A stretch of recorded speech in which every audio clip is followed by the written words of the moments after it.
Erika berusaha bersikap tenang sambil menyelipkan senjata itu ke dalam kantong celananya. Beberapa saat berselang, Erika berjalan keluar menuju ruang tengah dengan langkah pelan. Di sana, Carolina masih mengenakan jubah mandi yang masih sama seperti sebelumnya.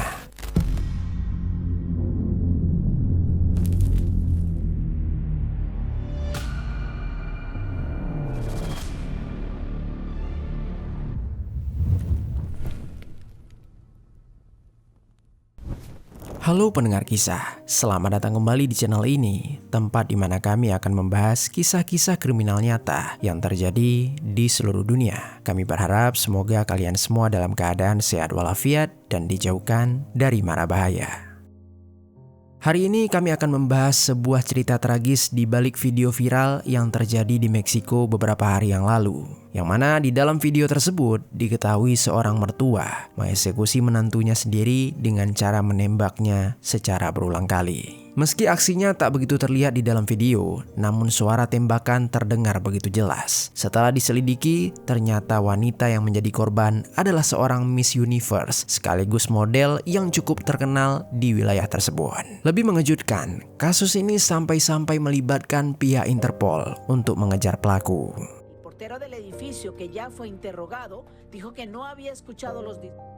Lalu, apa motif pelaku atas tindakan keji terhadap menantunya yang cantik itu? Bagaimana kronologinya? Mari kita bahas kisah di balik peristiwa ini.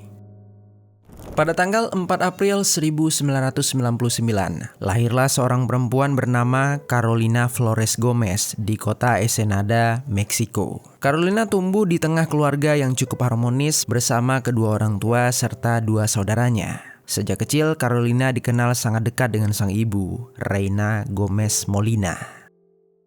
Ibunya ini selalu menjadi tempat Carolina bercerita tentang banyak hal, termasuk mimpi Carolina untuk menjadi seorang model serta kontes kecantikan. Sebagai seorang ibu, Reina sering mengajarkan putrinya untuk tidak takut mencoba hal-hal baru. Karena dukungan itulah, akhirnya Carolina berhasil tumbuh menjadi sosok perempuan yang tidak ragu menunjukkan bakat serta mimpinya.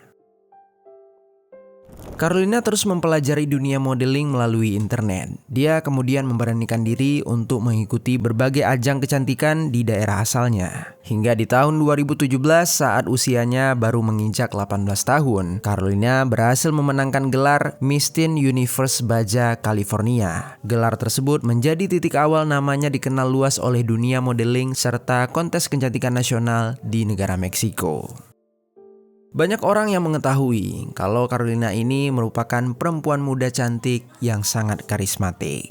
Beberapa tahun setelah itu, Carolina pun mulai membangun identitasnya di media sosial sebagai seorang konten kreator. Di TikTok, dia sudah memiliki 60.000 pengikut dengan total likes yang jumlahnya lebih dari 2 juta. Di akun itulah Carolina sering membagikan kehidupannya, mulai dari momen saat dia traveling, rutinitas sehari-hari, sampai kebersamaannya dengan orang-orang terdekat. Di antara banyaknya unggahan yang Carolina bagikan di media sosial, ada satu sosok yang paling sering muncul. Dia adalah Alejandro Sanchez Herrera. Pria tersebut diketahui merupakan kekasih Carolina. Dari video-video yang dibagikan oleh Carolina, hubungan mereka terlihat sangat romantis dan penuh kasih sayang. Keduanya kerap tampil mesra di berbagai momen, mulai dari video santai sehari-hari sampai konten tren romantis yang menunjukkan betapa bahagianya Carolina bersama Alejandro. Berlanjut saat keduanya sudah menginjak usia lebih dari 20 tahun. Mereka akhirnya memutuskan untuk menikah. Setelah resmi menjadi pasangan suami istri, keduanya membangun keluarga kecil di sebuah apartemen bersama mertua Carolina, yang merupakan ibu dari Alejandro. Beberapa waktu setelah menikah, Carolina mulai merasakan perubahan pada tubuhnya. Karena penasaran, dia pun memutuskan untuk melakukan tes kehamilan. Momen itu sempat Carolina abadikan lewat sebuah video TikTok. Dalam video tersebut, Carolina terlihat menunjukkan hasil tes pack dengan ekspresi terkejut sekaligus bahagia. Karena dia tidak pernah menyangka kalau dirinya akan segera menjadi seorang ibu. Melalui sebuah caption yang dia tulis, Carolina menyebutkan kalau kehamilan itu menjadi salah satu hal terindah yang pernah terjadi di dalam kehidupannya. Singkat cerita, sekitar Agustus 2025, Carolina akhirnya melahirkan sang buah hati yang berjenis kelamin laki-laki. Kehadiran putranya tersebut menjadi warna baru di dalam kehidupan dia dan suaminya. Tak lama setelah melahirkan, Carolina juga sempat beberapa kali membagikan momen bersama putranya di media sosial. Dia memperlihatkan kaki mungil sang putra sambil menggunakan tanggar new mom, yang mana itu adalah bentuk rasa bahagia menjalani kehidupan baru sebagai seorang ibu. Sejak saat itu, fokus hidup Carolina perlahan mulai berubah. Kini sebagian besar waktunya lebih banyak dihabiskan untuk mengurus keluarga kecilnya bersama Alejandro. Setelah 4 bulan kelahiran anaknya, pada Desember 2025, Carolina bersama Alejandro memutuskan pindah dari kota Ensenada ke ibu kota Meksiko untuk memulai kehidupan baru di sebuah apartemen kawasan elit di lingkungan Polanco. Tetapi sangat disayangkan, di balik keputusan pindah tersebut, ternyata ada alasan lain yang jauh lebih rumit. Kepindahan itu bukan semata demi mencari suasana baru atau membangun kehidupan yang lebih nyaman bersama anak mereka. Carolina dan Alejandro sebenarnya sedang berusaha menjauh dari konflik keluarga yang perlahan mulai memanas setelah kelahiran sang putra tersebut. Konflik itu disebabkan karena adanya sosok yang merasa cemburu dengan Alejandro. Dia adalah Erika Maria Guadalupe Herrera Corian, ibu kandung dari Alejandro sendiri. Erika ini merupakan seorang lansia yang sudah berumur 63 tahun.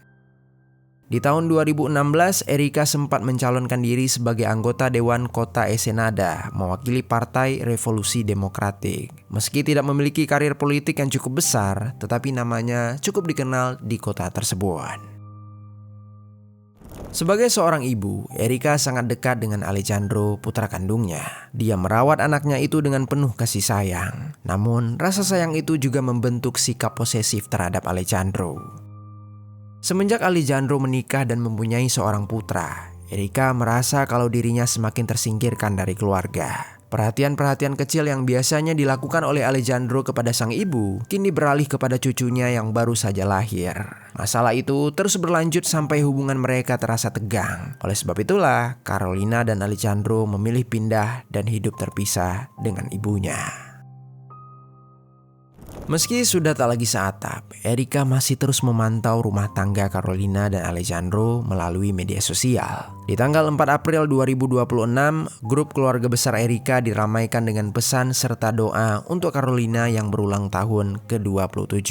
Di situ Erika semakin merasa tersaingi dan iri karena putranya sudah memiliki kehidupan baru. Akhirnya beberapa waktu setelah itu Erika menghubungi Alejandro untuk menginap di apartemennya selama beberapa hari. Alejandro menjawab pesan itu dengan memperbolehkan ibunya berkunjung ke apartemennya. Dia merasa kalau mereka sudah lama tak bertemu. Tanpa rasa curiga di hati Alejandro, ternyata di saat itu Erika sebenarnya sudah memiliki niat buruk. Tibalah di tanggal 15 April 2026, sekitar pukul 10:55 pagi. Erika akhirnya tiba di apartemen Alejandro. Saat pintu terbuka, suasana di dalam terlihat tenang seperti hari-hari biasa. Carolina baru saja keluar dari toilet dengan mengenakan jubah mandi. Dengan nada ramah, dia menyapa mertuanya itu dan menanyakan kabar. Namun, Erika hanya menjawab singkat sambil mencari Alejandro di ruangan lain. Di sana dia melihat Alejandro sedang menggendong cucunya dengan penuh perhatian. Tatapan Erika seketika berubah. Dengan nada sinis dia mulai mengeluh kalau dirinya sudah datang jauh-jauh untuk menemui Alejandro. Tetapi putranya tersebut malah sibuk mengurus anak. Karena kesal sikap buruk ibunya kembali terjadi, Alejandro pun memohon kepada ibunya untuk berhenti bersikap cemburu. Dia berkata kalau dia memang sudah memiliki tanggung jawab dengan keluarga kecilnya sendiri. Namun Erika malah melontarkan makian demi makian kalau Alejandro telah lupa dengan apa yang sudah dia berikan selama masa hidupnya.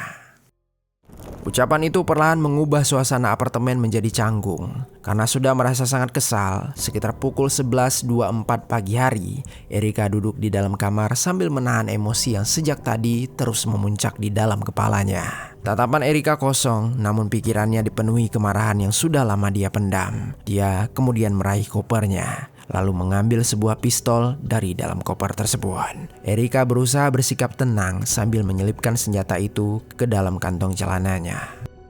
Beberapa saat berselang, Erika berjalan keluar menuju ruang tengah dengan langkah pelan. Di sana, Carolina masih mengenakan jubah mandi yang masih sama seperti sebelumnya. Carolina tampak tidak menyadari perubahan sikap dari Erika. Carolina berjalan menuju dapur untuk memasak makan siang. Di belakangnya, Erika terus mengikuti langkah Carolina sambil memegang saku celana berisi pistol.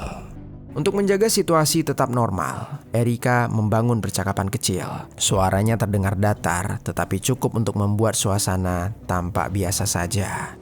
Di samping itu, Carolina tetap membalas pembicaraan seperti biasa tanpa menyadari apapun. Sesampainya di area dapur, Carolina membuka pintu kulkas. Cahaya dari kulkas itu menerangi sebagian wajah. Dia sedikit menundukkan badan untuk mengambil beberapa makanan di rak bawah. Dan di momen itulah, Erika perlahan-lahan melangkah semakin dekat. Jarak di antara mereka kini hanya beberapa langkah. Tanpa peringatan apapun, tangan Erika bergerak cepat mengeluarkan pistol dari sakunya. Dalam sekejap, Erika langsung membalikkan tubuh Carolina hingga menghadap kepadanya. Dia seketika melepaskan pelatuk pistol tepat ke arah bagian dada Carolina. Carolina yang terkejut langsung terduduk ke lantai sambil berteriak meminta tolong. Namun Erika tak berhenti. Tanpa rasa iba, dia kembali menembak Carolina secara membabi buta. Tembakan selanjutnya dilepaskan secara beruntun sebanyak 5 kali lagi.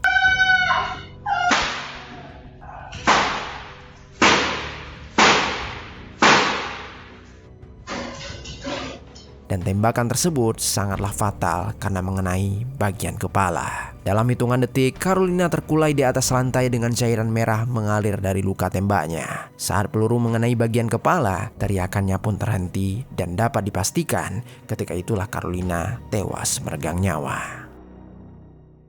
Beberapa detik berselang, Alejandro yang masih menggendong putranya di ruangan lain seketika terkejut dan bergegas untuk melihat apa yang terjadi di area dapur. Sesampainya di sana, dia terkejut melihat istrinya telah bersimbah cairan merah dan di sampingnya terdapat sang ibu yang masih memegang sebuah pistol. Lalu dengan nada panik dia bertanya apa yang telah Erika lakukan terhadap istrinya. Di samping itu, Erika hanya berjalan keluar dari dapur sambil berbicara santai dengan berkata, kalau itu adalah akibat jika seseorang berani merebut putra kandungnya. Dia menyampaikan kalau Carolina telah membuat dirinya pitam akibat Carolina telah melahirkan seorang cucu yang semakin membuat perhatian Alejandro tidak pernah lagi tertuju pada dirinya.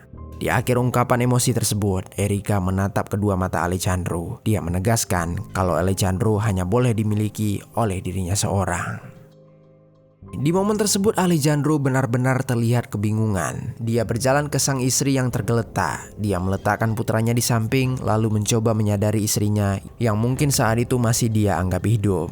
Namun sangat disayangkan, Carolina sama sekali tidak merespon dan seketika tangisan Alejandro pun pecah di dalam keheningan tersebut. Beberapa saat kemudian Alejandro baru memahami apa alasan ibunya melakukan tindakan keji itu. Dia seketika merasa khawatir Erika yang masih memegang pistol akan kembali untuk menghabisi putranya juga. Sehingga dia pun bergegas menuju ke dalam kamar untuk berlindung. Di dalam kamar perasaannya masih kalut. Alejandro diliputi ketakutan luar biasa sambil menangis. Dia berjalan ke sana kemari dengan mengacak-ngacak rambutnya karena dia telah kehilangan akal. Saat itu Alejandro sebenarnya ingin menelpon pihak kepolisian. Tapi entah mengapa dia khawatir kalau polisi akan menganggap dirinya ikut terlibat dan mereka akan membawa putranya ke lembaga perlindungan anak. Akhirnya di saat itu Alejandro yang linglung memilih berdiam diri di dalam kamar tersebut. Lalu di sisi lain, masih di hari yang sama, Erika ternyata tidak berniat mengeksekusi cucunya. Di ruangan yang berbeda, dia bersantai seperti tidak terjadi apa-apa di apartemen itu. Bahkan dia masih sempat makan dan minum sebelum akhirnya dia mulai mengemas barang-barang miliknya ke dalam koper. Saat jam menunjukkan pukul 12 siang, Erika keluar dari apartemen dengan menunggu taksi online di halaman depan. Saat taksi itu tiba, dia pergi tanpa rasa bersalah. Dia meninggalkan putra, cucu, serta menantunya yang telah menjadi jasad di area dapur. Singkat cerita, keesokan harinya di tanggal 16 April 2026, 24 jam setelah pengeksekusian terjadi. Entah apa alasannya di saat itu, Alejandro akhirnya memberanikan diri membuat laporan ke kantor Fiscalia General de Justicia de la Ciudad de Mexico atau Badan Konstitusional Otonom. Dengan perasaan bergetar, dia melaporkan kalau ibu kandungnya telah mengeksekusi istrinya di apartemen mereka. Saat dimintai keterangan kapan kejadian itu terjadi, Alejandro menjawab kalau itu terjadi pada pagi hari sebelumnya dan jasad istrinya masih masih berada di apartemen tersebut. Mendengar jawaban itu, polisi tersentak. Mereka heran mengapa Alessandro baru melapor setelah pengeksekusian terjadi lebih dari 24 jam. Alessandro pun menjelaskan kekhawatirannya, yaitu dia takut dianggap terlibat dan gelisah. Putranya akan dibawa ke pusat perlindungan anak karena kelalaiannya menjadi orang tua. Setelah menerima laporan tersebut, Alessandro membawa polisi ke apartemen. Begitu tiba di sana dan masuk ke area dapur, ternyata benar, jasad Carolina masih tergeletak bersimbah darah di atas lantai. Jasad tersebut langsung dievakuasi untuk dilakukan proses otopsi pihak forensik. Sementara itu, penyidik masih menyisir TKP. Di salah satu ruangan mereka menemukan sebuah pistol kaliber yang ditinggalkan oleh pelaku. Lalu di sekitaran jasad korban juga terdapat beberapa selongsong peluru. Setelah itu, penyidik memeriksa rekaman CCTV yang terpasang di dalam apartemen. Dalam sebuah rekaman terlihat begitu jelas detik-detik sebelum dan sesudah terjadinya penembakan itu. Dari hasil rekaman membuat pengakuan Alessandro semakin kuat, di mana kalau ibunya lah yang merupakan pelaku tunggal dalam peristiwa ini. Beberapa hari berselang hasil otopsi keluar. Tim forensik menyatakan kalau ada 12 luka tembak di jasad Carolina yang terdapat di bagian dada dan juga kepala. Pola luka itu menunjukkan kalau penembakan dilakukan dari jarak yang begitu dekat hingga membuat peluru menembus tubuh korban. Setelah itu, penyidik meminta keterangan dari penghuni unit apartemen lainnya. Saat ditanya, tidak ada satupun dari mereka yang mendengar adanya suara tembakan di hari itu. Penyebab pastinya tidak diketahui, tetapi ada kemungkinan kalau apartemen mewah tersebut memiliki dinding dan jendela yang cukup kedap suara. Selain itu, pistol kaliber yang digunakan Erika juga diketahui menghasilkan suara yang lebih kecil dibandingkan pistol kaliber lainnya. Akhirnya di hari itu juga, polisi segera memfokuskan pencarian terhadap Erika yang telah menghilang. Namun di tengah proses pencarian, tidak diketahui pasti mengapa potongan rekaman CCTV penembakan itu bisa tersebar ke internet. Kemungkinan besarnya disebarkan oleh polisi untuk memudahkan pencarian terhadap pelaku. Dikarenakan korban merupakan model yang cukup dikenal oleh netizen, video tersebut langsung menjadi viral dan memicu kemarahan dari masyarakat. Banyak orang mendesak polisi agar terus memburu Erika dan memastikan dirinya menerima hukuman seberat-beratnya. Saat penyidik memeriksa CCTV di luar apartemen, mereka akhirnya mengetahui kalau Erika kabur menggunakan sebuah taksi. Polisi mencari keberadaan taksi itu untuk menanyakan di mana supir tersebut menurunkan Erika, dan ternyata Erika menginap di sebuah penginapan terpencil yang tidak disebutkan namanya di media. Sangat disayangkan setibanya polisi di penginapan tersebut pada tanggal 16 April 2026. Erika ternyata sudah pergi beberapa jam sebelum mereka sampai. Penyidik curiga Erika telah melarikan diri ke kota lain atau mungkin ke luar negeri. Kecurigaan itu akhirnya terbukti setelah polisi bekerja sama dengan pihak bandara untuk memeriksa riwayat perjalanan Erika. Di tanggal 16 April 2026 tersebut, Erika telah terbang dari kota Meksiko menuju negara Venezuela dengan transit terlebih dahulu di negara Panama. Mengetahui hal tersebut, polisi menerbitkan surat penangkapan dan menetapkan Erika sebagai buronan internasional. Otoritas Meksiko bekerja sama dengan Interpol untuk melacak keberadaan Erika. Dan akhirnya setelah beberapa minggu melakukan pengejaran, di tanggal 29 April 2026, Erika pun berhasil ditangkap di sebuah tempat persembunyian yang terletak di kota Caracas, Venezuela. Saat proses penangkapan berlangsung, Erika membantah seluruh tuduhan terhadapnya. Dia bahkan mengatakan kalau polisi Venezuela tidak memiliki hak untuk menangkap dirinya karena dia merasa tidak melakukan kejahatan. Tetapi meski begitu, bukti-bukti seperti rekaman CCTV sudah begitu jelas. Erika tetap diamankan dan ditahan di fasilitas Interpol Caracas. Dia kemudian didakwa atas aksi pengeksekusian berencana dengan motif suatu kebencian. Setelah penangkapannya, pemerintah Meksiko langsung memulai proses ekstradisi agar Erika bisa dipulangkan dan diadili di negara Meksiko. Sampai saat video ini dibuat, proses ekstradisi terhadapnya masih dilakukan, sehingga pengadilan untuk Erika masih dijadwalkan dalam waktu dekat. Meski belum adanya keputusan akhir, kasus femisida di Meksiko seperti ini diketahui memiliki hukuman yang sangat berat. Dalam sejumlah kasus, pelaku dapat dijatuhi hukuman hingga 70 tahun penjara, disertai kewajiban untuk membayar kompensasi terhadap keluarga korban. Dalam sebuah wawancara media digital, Reina sebagai ibu dari Carolina terlihat menangis sambil berusaha tegar di depan kamera. Nada suaranya gemetar. Dia meminta agar pihak kepolisian benar-benar menuntaskan kasus ini sampai pelaku mendapatkan hukuman yang setimpal. Reina mengatakan kalau putrinya bukan hanya seorang public figure atau konten kreator saja, tetapi juga dia adalah seorang ibu muda yang sangat menyayangi keluarga. Bagi Alejandro, kehilangan itu juga meninggalkan luka yang sangat besar. Dalam hitungan detik, dia harus melihat istrinya dieksekusi oleh orang yang selama ini dia panggil ibu. Situasi tersebut membuat banyak orang mempertanyakan kondisi mental Alejandro setelah kejadian ini. Dia bukan hanya kehilangan pasangan hidup, tetapi juga harus menerima kenyataan dengan rasa bersalah dan trauma karena tidak mampu menyelamatkan Carolina di depan matanya sendiri. Yang paling menyedihkan mungkin adalah nasib putra Carolina. Di usia dia yang masih membutuhkan ASI dan pelukan seorang ibu, dia justru harus kehilangan sosok tersebut untuk selama-lamanya. Kelak ketika dia tumbuh besar nanti, satu-satunya cara untuk dia mengetahui bagaimana dulu ibunya hidup mungkin hanyalah melalui foto, video TikTok, dan cerita-cerita dari orang-orang yang ada di sekitarannya. Selain itu, kasus ini juga memicu perdebatan sosial di Meksiko. Banyak masyarakat menilai kalau pengeksekusian Carolina bukan hanya sekedar konflik keluarga saja, tetapi sudah masuk ke ranah kekerasan ekstrim yang dipicu oleh suatu obsesi dan posesif berlebihan dalam suatu hubungan keluarga. Publik menyoroti bagaimana rasa kepemilikan orang tua terhadap anaknya bisa berubah menjadi sesuatu yang berbahaya ketika tidak lagi memiliki batas. Kini meski Erika sudah berhasil ditangkap, luka yang ditinggalkan oleh orang-orang terdekat korban tidak akan pernah benar-benar hilang. Bagi mereka, hukuman apapun tidak akan mampu mengembalikan Carolina sebagai seorang putri, istri, dan ibu muda yang hidupnya berakhir tragis di tangan mertuanya sendiri. Sekian kisah hari ini, mudah-mudahan ada pelajaran baik yang dapat kita ambil.